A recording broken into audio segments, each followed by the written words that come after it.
folks, this is the 16th slight risk we have seen so far in 2023. So, yeah, a pretty active year so far, but we do have mostly cloudy skies. Severe thunderstorm watch. This is out until about 9 o'clock this evening. I would not be surprised if counties to our west are dropped prior to 9, and I would not be surprised if we are extended in our eastern counties and sections of deep East Texas that would go after 9 o'clock. So here are your temperatures. Lots of instability with those temps in the middle to upper 70s. The warmer the temperatures, the more instability in the air you're going to have, and we already do have a few severe thunderstorm warnings to show for it.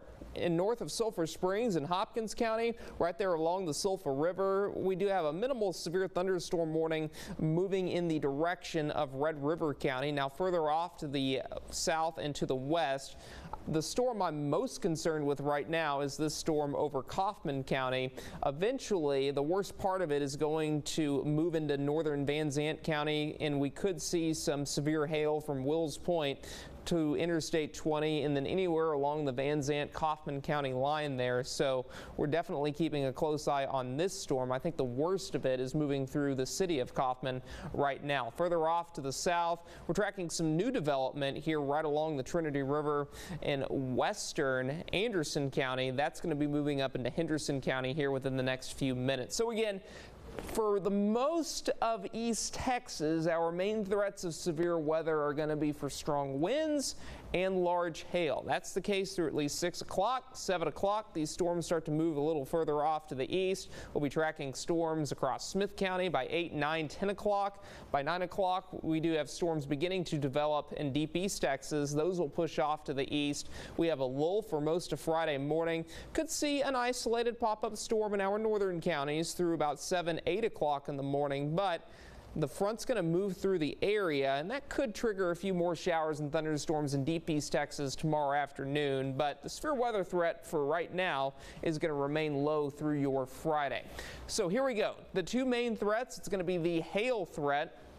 That's part of the reason why we do have that slight risk of severe weather out. This does include all of East Texas in the 15% category, meaning there's about a 15% chance that we do see severe hail within 25 to 50 miles of a spot. And then areas of significant hail, that would be the size of hen egg hail in parts of our western counties there, Anderson, Henderson, Van Zant County. So those are the three areas that we're watching very closely for those really big hailstones. And then as we look at the damaging wind probability, we do have a couple of storms that might produce 60 to 70 mile per hour winds. Okay, let's kind of revisit the storm timing now until 10 o'clock. I think the worst of the storms will be in our northwestern half of East Texas, and then deep East Texas anywhere from about 8 to 2 o'clock. They're highlighted in the pink. But for East Texas, again, that's places like Athens, Tyler, and Longview.